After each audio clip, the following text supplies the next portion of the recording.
Naša borba in pomoč Sovjetske zveze sta izpregali mednarodni reakciji okoli 200 tisoč Slovencev, ki jih nihče več ne bo zatiral, niti narodno, niti socialno.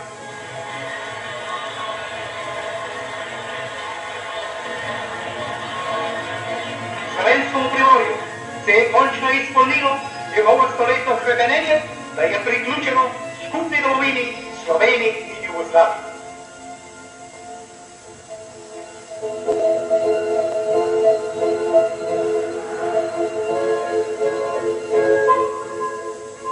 Slovensko Primorje je pestra, mnogolična dežela.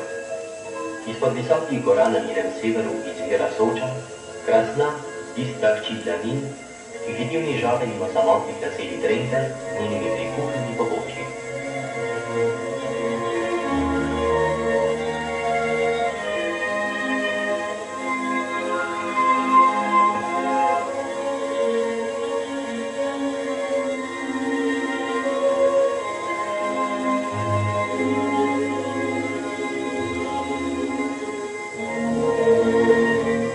Zemlja je tu Boga, zato si možje iščejo različka v širnih gozdoviš.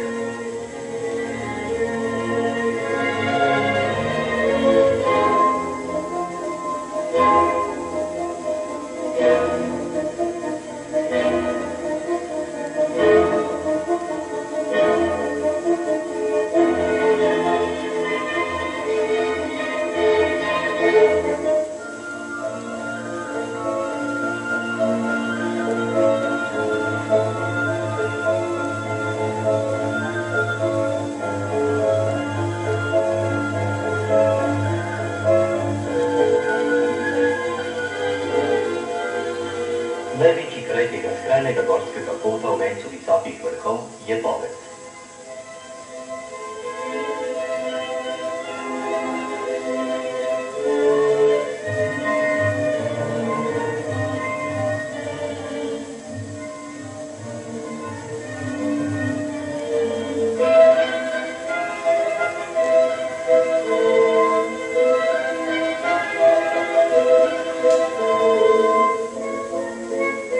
Pobočje Krna, ki se razteza na vzhod od Bovca, je dalo Simona Gregorčiča, pesnika domovinske ljubezni in ljubljenca primorskega ljudstva.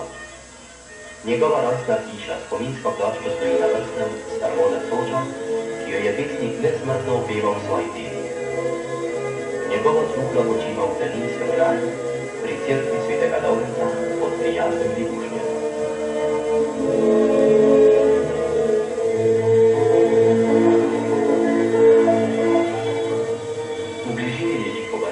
Na kraju starodavnega naselja.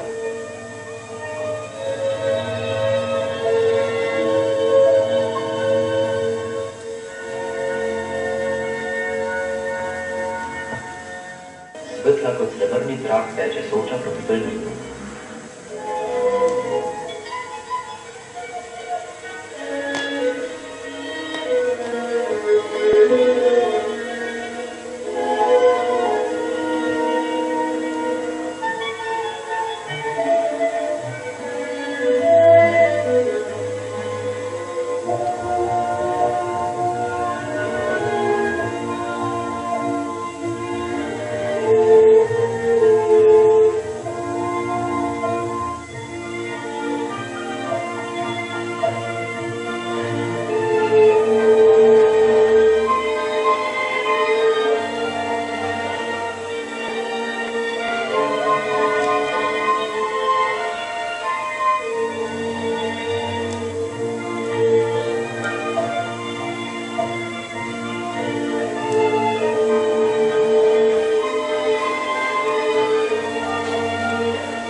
V idrijskem okraju že od nekdaj cvete čipkarstvo, ki ima velik ugled po svetu.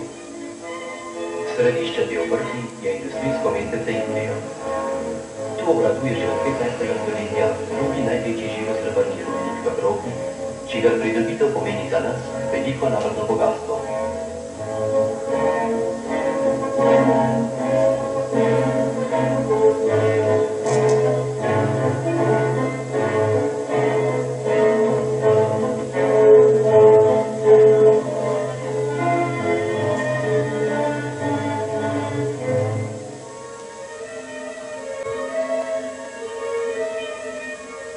V Anhovem pri kanalu stoji moderna tovarna cementa.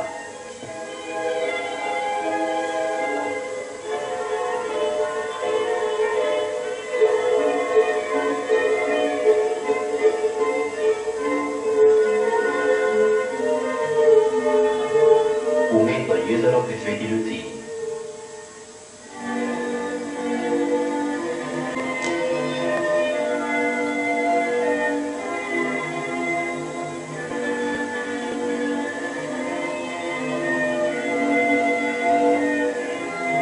Kanal ob Soči.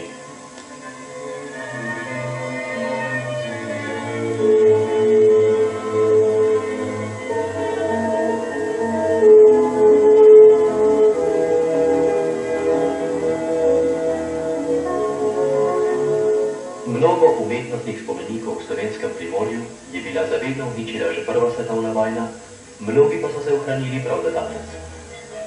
Med njimi so znamenite gotske freske iz srede 15. stoletja v Prilesju pri Plaveh, katerih posnetke so po nalogu Zavoda za varstvo spomenikov napravili slikarji Riko Debenjak, Maksim Sedej in tovariši.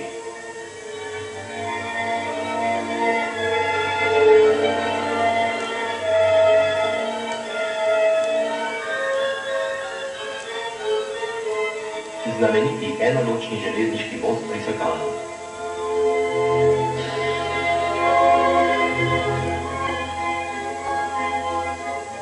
V vinorodnih brdih so se prav do osvobojenja ohranili ostanki feudalizma.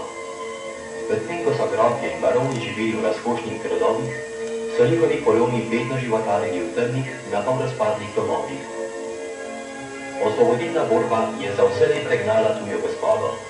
Koloni pa so izobesili svojo zastavo na graščini, ki je poslej njihova last.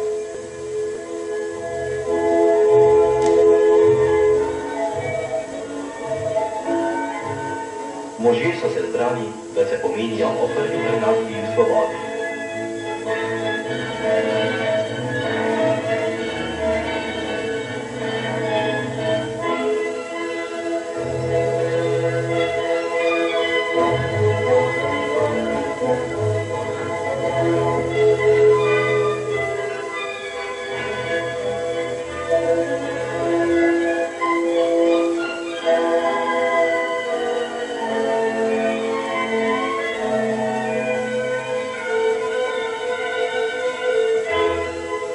V veselih dneh po priključitvi je prišlo ljudstvo prvič za sebe, a ne več za dvojice pobirala sadove svojega truda.